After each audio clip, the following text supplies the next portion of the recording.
aproveitar o assunto de economia de água, de tudo mais. Vamos falar de sustentabilidade. Vamos para o quadro Sustentável S.A.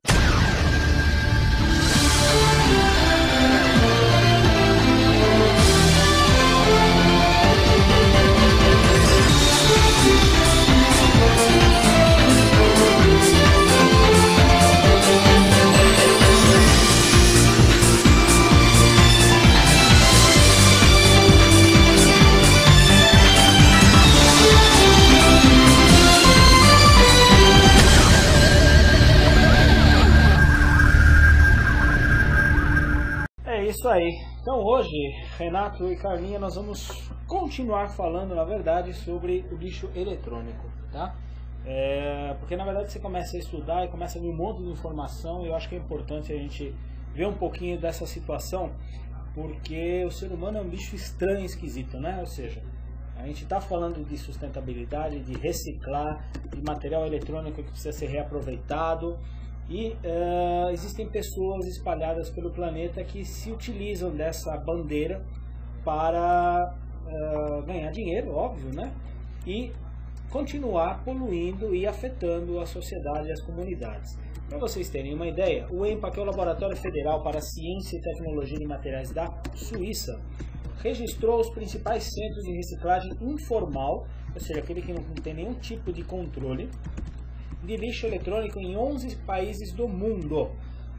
Para quê? Para chamar a atenção de que a reciclagem, quando não é bem feita, ela pode trazer prejuízos para o meio ambiente e para as pessoas que manuseiam esse material. Para vocês terem uma ideia, acho que o Henrique tem as fotos aí. Essa foto, por exemplo, ela é lá do Chile, lá de Santiago, tá? Mostra o quê? Mostra um centro de reciclagem, né, de aparelhos eletrônicos, e que ao ar livre dessa forma, monitores, ao ar livre dessa forma, contamina o solo. Então não adianta você levar para reciclar se você não tem um tratamento adequado, né? Vamos ver a outra foto.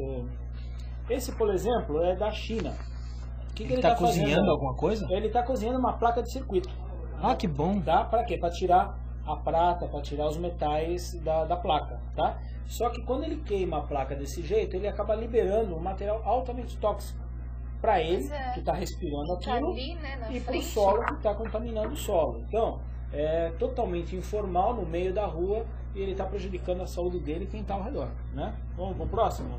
O que eles estão fazendo? Estão fazendo uma triagem ali, estão tirando também metais preciosos aí das placas e tudo mais, só que sem nenhum tipo de proteção, tá vendo? Tirando a senhorinha lá na frente que tá com uma luva, o restante está sem luva nenhuma. Vamos pro próximo?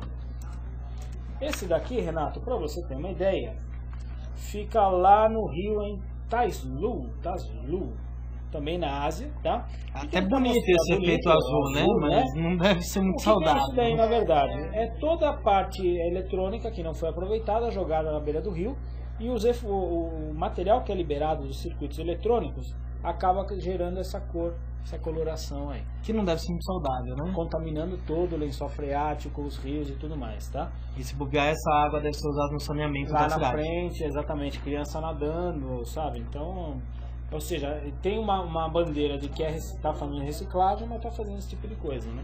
Vamos pro próximo? Olha isso aí, Renato. Isso daí fica lá em Accra, que é a capital de Gana, lá na África, tá?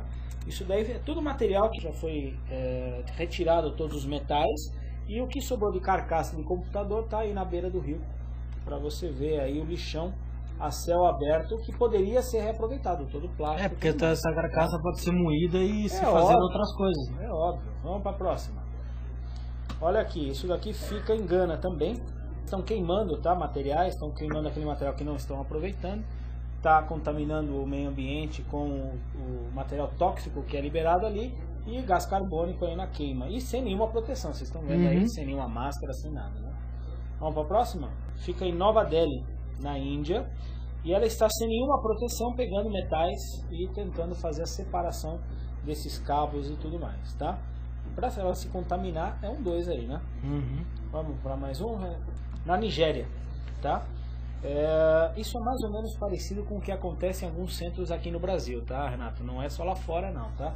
A gente sempre escuta notícias, não escuta de que um centro de reciclagem pegou fogo, etc. e tal, porque tem esse tipo de situação.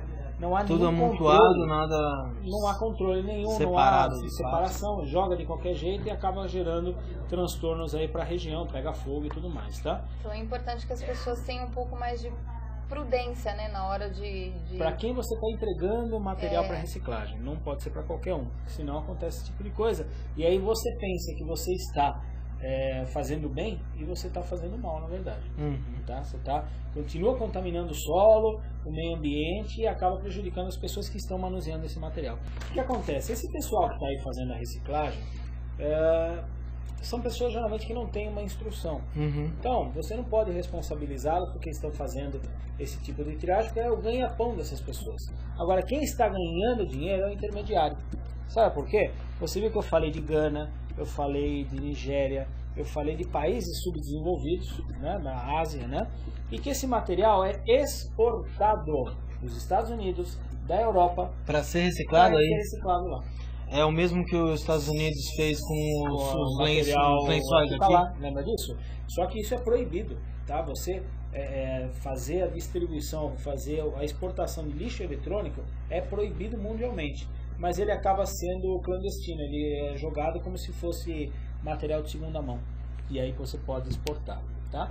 Então você contamina o solo daquela região, você contamina as pessoas e isso acaba trazendo prejuízo para todo mundo de modo geral. Então não é apenas a reciclagem, você tem que saber aonde você está mandando o seu material eletrônico para reciclar. Não é só... É difícil a vida, não, Renato? Não é só é aquele negócio. Você tem que se preocupar em reciclar, você tem que se preocupar com o meio ambiente, você tem que se preocupar com tudo. E ainda tem que se preocupar com os espertalhões que ficam utilizando da boa-fé e da miséria das pessoas nesse tipo de centro de triagem. Né? E mais uma coisa que o Valdir Timóteo acabou de lembrar aqui no chat, que a gente não pode esquecer que em janeiro de 2012...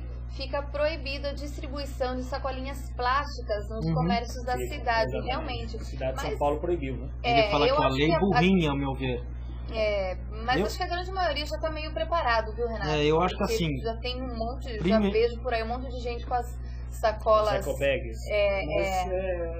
Eu acho assim, existe o tal a sacolinha de plástico reciclado, né, Qualquer sacolinha pode ser reciclada. Não, então, né? eu acho assim, biodegradável. Biodegradável, exatamente. Eu acho que você pode exigir tempo. que se use dessa biodegradável. Sim. E que, inclusive, esse material também seja reciclado e tudo mais. Proibir, eu acho muito complicado. O problema é que o planeta produziu 1 trilhão de sacolinhas plásticas no ano de 2010. 1 trilhão de sacolinha plástica, essa sacolinha que não acaba mais. Então, eu acho que é o que eu sempre bato na mesma tecla e o Valdir está certo.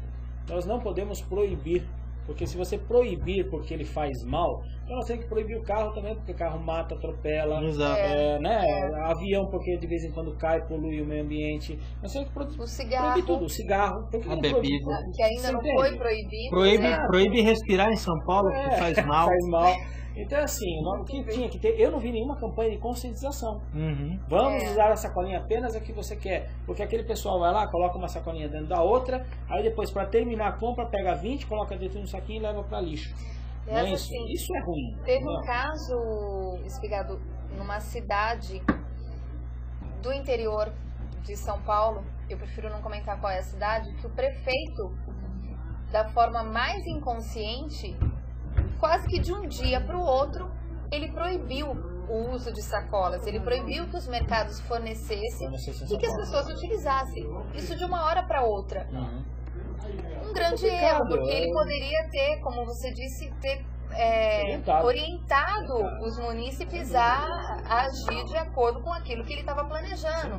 Ter feito um projeto primeiro. Sem dúvida. Porque a gente não pode ser pego de surpresa. Que fala, Carlinha, não é ainda certo que a ecobag polua menos ou tenha um impacto menor do que a sacolinha plástica. Não, acho que a ideia da ecobag é justamente a questão de ser reutilizado. Sim, mas a sacolinha de plástico pode também. voltar no supermercado 5 vezes, 6 vezes. Exato. Ela vai aguentar desde que ela seja bem produzida, tá? Não pode ser aquela sacolinha leve.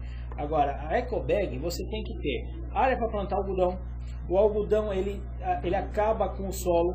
Você tem que ter muito mais água para irrigar o algodão. Depois tem que pegar esse algodão, fazer tecido dele. Você está gerando gás carbônico, está gerando CO2. Sim. E aí você precisa, para neutralizar o impacto que a sacola gerou, você precisa usar ela pelo menos 130 vezes. Ela cheia até a boca, indo e voltando no supermercado, para neutralizar. Isso sem contar no gasto que a gente tem, se for pra gente andar como eles querem. Sim. Imagina quantas ecobags a gente vai precisar. Sim, se a gente for fazer uma compra, a compra do mês. Você lota o carrinho. Até o chat já tá me cobrando que já são 8 horas. Então, o chat tá cobrando, sinal que sinal que a gente ultrapassou o limite. Até o Google Red já passou. Mas é isso aí então, pessoal. Até semana que vem, divirtam-se, sejam felizes, não é isso? Até quinta-feira que vem, então. Me despeço. Valeu. Carlinha. Boa noite, obrigada a todos que participou aqui. Tem um pessoal adicionando no Twitter, no Face, depois eu adiciono todo mundo. Valeu, obrigado, beijo, até amanhã. Grande abraço a todo mundo, tenha uma ótima noite. Valeu!